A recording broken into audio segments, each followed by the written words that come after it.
নেতাজি সুভাষচন্দ্র বসুর অপমান আমরা দেখেছি। নেতাদের বাপের তাগত আছে না অর্গানাইজ করে খোঁজ বানায় সব ভারত ব্রিটিশের সৈন্যটা। আমার খুব খারাপ লাগছে। অনন্ত মহারাজ তো নিজের কর্ম নিজেই করেছেন। তিনি আর আদৌ এই মানব সমাজের কাছে, বাঙালি সমাজের কাছে সে অর্থে গ্রহণযোগ্য হবেন কিনা আমার জানা নেই। মমতা বন্দ্যোপাধ্যায় নাটকটা বুঝতেই পারছেন কোন জায়গা দিয়ে তিনি পলিটিক্সটা খেলার চেষ্টা করছেন। সুভাষচন্দ্র বসুকে যিনি অপমান করছেন সে ব্যক্তির সঙ্গে একদম দারুণ সম্পর্ক বজায় রেখেছিলেন তিনি যখন মুখ্যমন্ত্রী ছিলেন।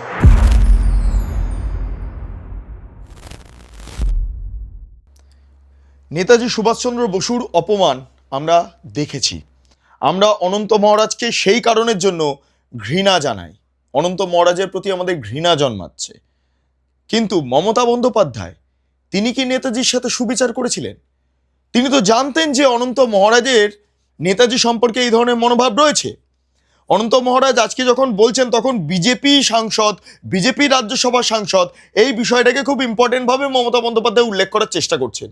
তিনি ন্যারেটিভটা চেষ্টা করছেন যে বিজেপি নেতাজিকে সহ্য করতে পারে না, কিন্তু মমতা বন্দ্যোপাধ্যায় স্বয়ং নেতাজিকে সহ্য করতে পারতেন।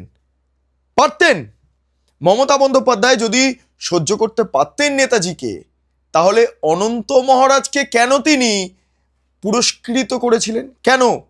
শুনবেন ডেটটা, পাশে ছবি দেখুন, শুনুন। 21 ফেব্রুয়ারি চলতি বছর মমতা বন্দ্যোপাধ্যায় অনন্ত মহারাজকে পুরস্কার দিচ্ছেন, সম্মানিত করছেন। কি দিয়ে? বাংলা বিভূষণ পুরস্কার। কোথায়? দেশপ্রিয় পার্কে 21শে ফেব্রুয়ারির ভাষা দিবসের দিন অনন্ত মহারাজকে সম্মান জানাচ্ছেন।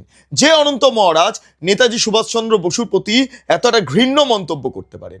এখানে শেষ নয় বন্ধুরা, এরপর শুনুন। 18 জুন 2024, মানে ওই লোকসভা নির্বাচন এই সময়টাতে অনন্ত মহারাজের সঙ্গে সাক্ষাৎ করেন কোচবিহারে গিয়ে মমতা বন্দ্যোপাধ্যায়। অনন্ত মহারাজের সঙ্গে মিটিং পর্যন্ত করেন।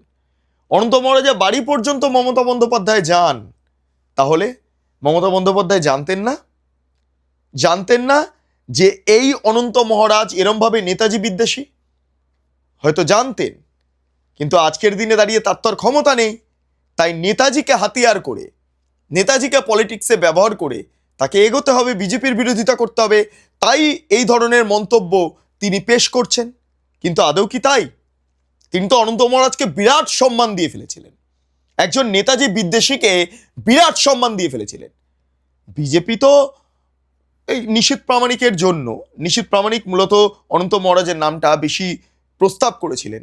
যাই হোক, তো সেই সময় ডামি ক্যান্ডিডেট আমার মনে আছে, বর্তমানে যিনি স্পিকার তিনি হচ্ছেন তৎকালীন সময় অনন্ত মহারাজের পরে ডামি ক্যান্ডিডেট হিসাবে বিজেপির তরফে ছিলেন। যাই হোক, অনন্ত মহারাজ দিল্লিতে চলে গেলেন। তো মমতা বন্দ্যোপাধ্যায় তখন অনন্ত মহারাজের সঙ্গে এত ঘনিষ্ঠ সম্পর্ক বা এত ঘনিষ্ঠতা রাখছিলেন কেন? এই কারণের জন্য, কারণ তিনি বিজেপির সাংসদ। যদি একটু তৃণমূলে নিয়ে আসা যায়, যদি একটু চুপকে দেওয়া যায় বিজেপিকে, অ্যাকচুয়ালি তো সেটা নয়। মমতা বন্দ্যোপাধ্যায় জানতেন যে অনন্ত মহারাজ এভাবে নেতাজি বিদ্বেষী। অনন্ত মহারাজের সঙ্গে মমতা বন্দ্যোপাধ্যায়ের এত কথা হয়েছে, নেতাজি নিয়ে কোনোদিন কথা হয়নি দিদি? কথা তো ডেফিনেটলি হয়েছে। আপনি তো ডেফিনেটলি জানেন যে অনন্ত মহারাজ এভাবে নেতাজির প্রতি বিদ্বেষমূলক মন্তব্য করে আছেন। আজকে হঠাৎ করে আপনার এই বিবেক জাগ্রত হলো কেন? এই কারণের জন্য, কারণ এই মানুষটাকে সামনে রেখে আপনি পলিটিক্স করবেন বিজেপির বিরুদ্ধে।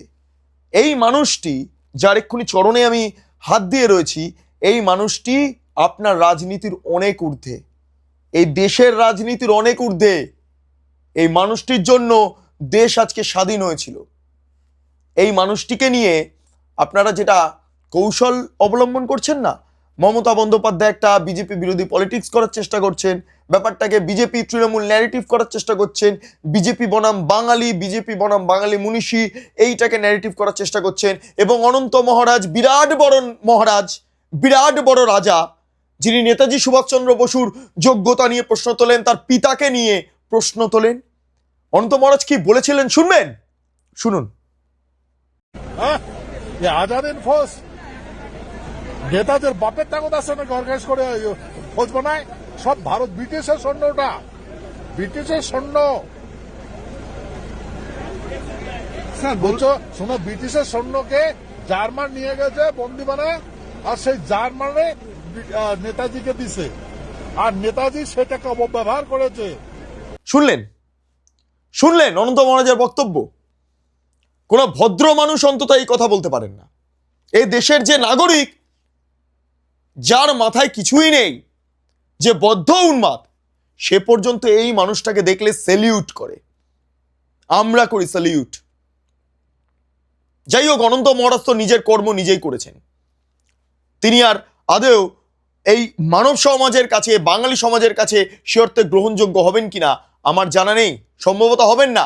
হবেন নিজের কিছু ঘনিষ্ঠ মহলের মধ্যে, খুব আলোচিত হবেন, নন্দিত হবেন, কিন্তু আমরা নিন্দা জানাচ্ছি অনন্ত মহারাজের বক্তব্যকে। তিনি যে পার্টিরই সাংসদ হোক না কেন, নেতাজি সুভাষচন্দ্র বসুর চেয়ে বড় কেউ হতে পারবেন না, পারবেন না। আর মমতা বন্দ্যোপাধ্যায়, এই অনন্ত মহারাজকে আপনি স্মরণ দিয়েছিলেন, তাকে বাংলা বিভূষণ পুরস্কারে আলোকিত করছিলেন এই মমতা বন্দ্যোপাধ্যায়। ভাবতে পারছেন এই মমতা বন্দ্যোপাধ্যায় কি বলেছেন? শুনবেন, শুনুন।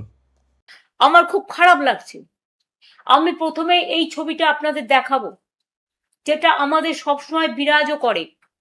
এবং জাতির নেতা যেমন আমরা গান্ধীজিকে বলি, তেমনি আমরা বলি জয়তী নেতাজি, জয় হিন্দ তার স্লোগান। দেখুন এখানে সমস্ত অল ইন্ডিয়ার বাংলার সমস্ত নেতৃবৃন্দের ছবি দিয়ে আমরা সকাল থেকে প্রার্থনা সঙ্গীতের মতো আমরা তাদের প্রার্থনা করি। তারাই আমাদের আইকন। আমি স্তম্ভিত, আমি লজ্জিত, আমি মর্মাহত, আমি শোকাহত, আমি দুঃখিত। বিজেপির কয়েকজন যারা রাজনীতির জানে না, যারা সংস্কৃতির জানে না, যারা সম্প্রীতির জানে না, যারা দেশটাকে চেনে না, যারা বাংলাটাকে চেনে না, তারা আজ দেশনায়ক নেতাজি সুভাষচন্দ্র বোসের যে অসম্মান, যে অপমান করছে, তাদের একটু মনে করিয়ে দিই, ইন্ডিয়ান ন্যাশনাল আর্মি তৈরি করেছিলেন নেতাজি সুভাষচন্দ্র বোস, প্ল্যানিং কমিশন তৈরি করেছিলেন নেতাজি সুভাষচন্দ্র বোস, আন্দামান নিকোবরে শহীদ দ্বীপ, স্বরাজ দ্বীপ, স্বাধীন দ্বীপ ঘোষণা করেছিলেন ভারতবর্ষের স্বাধীনতা আন্দোলনের সময়, স্বাধীনতার আগে নেতাজি সুভাষচন্দ্র বোস। তার জয় হিন্দ স্লোগান আজও সবার মুখে মুখে বাজে। আজকে কি হয়ে গেল যে বাংলা থেকে নেতাজি সুভাষচন্দ্র বাদ, দেশ থেকে বাদ, বিশ্বকবি রবীন্দ্রনাথ ঠাকুর বাদ? কোন অজানা অশনি সংকেত? ব্যঙ্গ করে বিজেপির নেতারা বলছেন, কেউ তাকে নানা রকম ভাবে সাম্প্রদায়িক আখ্যা দিচ্ছেন, কেউ বা নানা ভাষার তকমা দিচ্ছেন। আমি সেই ভাষাগুলো বলে নিজেকে লজ্জিত করতে চাই না। আমরা লজ্জিত তাদের এই ভাষা শুনে। তার মাথার উপরে নানা রকম কলঙ্কের ভূষণ চাপিয়ে দেওয়া হচ্ছে। কেউ কেউ তো তাকে আবার দেশদ্রোহীও বলে দিচ্ছেন, কেউ কেউ তো তাকে আবার নিয়ে নোংরা রাজনৈতিক খেলা খেলছেন।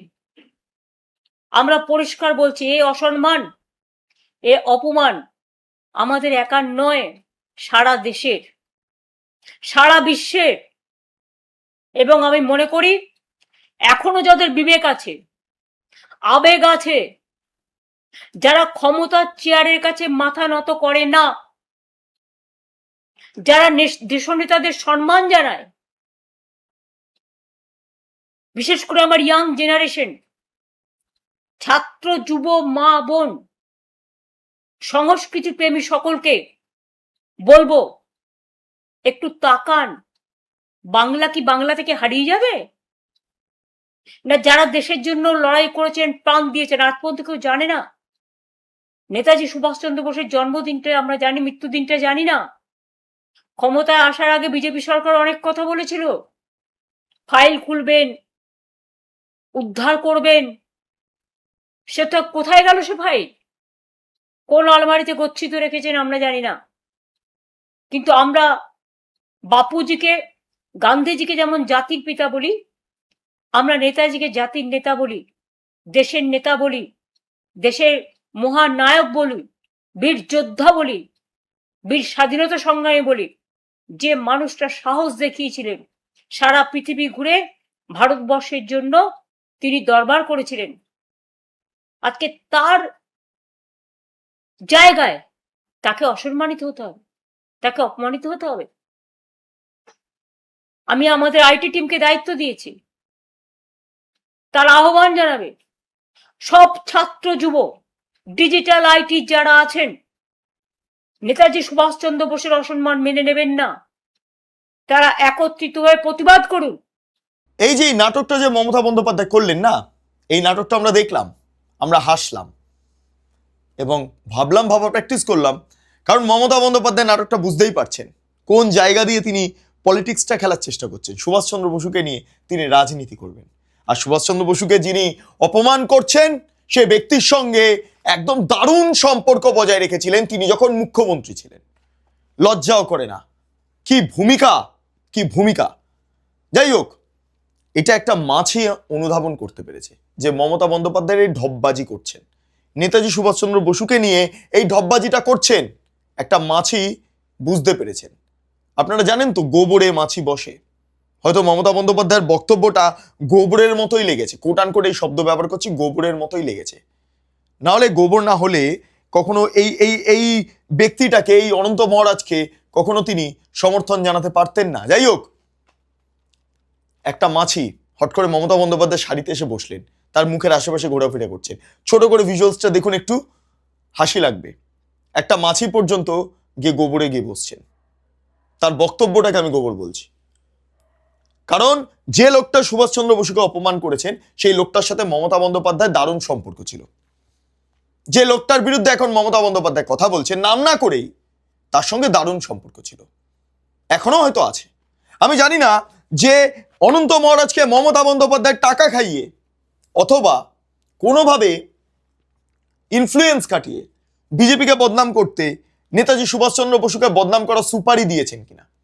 এটা হতে পারে, হতে পারে। রাজ্য রাজনীতিতে পলিটিক্সে সব সম্ভব। সুভাষচন্দ্র বসুকে নিয়েও পলিটিক্স সম্ভব, সম্ভব এই মানুষটাকে নিয়ে পলিটিক্স করা। ফলে এই অবস্থায় দাঁড়িয়ে যেমন অনন্ত মহারাজ ঘৃণ্য কাজ করেছেন, বিজেপির একাধিক নেতৃত্ব তারাও নেতাজি সুভাষচন্দ্র বসুকে নিয়ে যা মন্তব্য করেছেন তাতে করে তারা বুঝে গেছেন মানুষের রোষটা কোন দিকে গিয়ে যাচ্ছে। এবার অনন্ত মহারাজ তো টানা বলে যাচ্ছেন, একবার সংসদের বাইরে, একবার তার ঘরের ভেতরে, একবার অমুক জায়গায় তমুক জায়গায় নেতাজিকে নিয়ে তার বাপের ক্ষমতা আছে, অমুক ক্ষমতা আছে, এই ধরনের মন্তব্য করছেন। এই আইনে কে নেতাজি সুভাষচন্দ্র বসুর যে বাহিনী, সেই বাহিনীর অপব্যবহার করেছেন।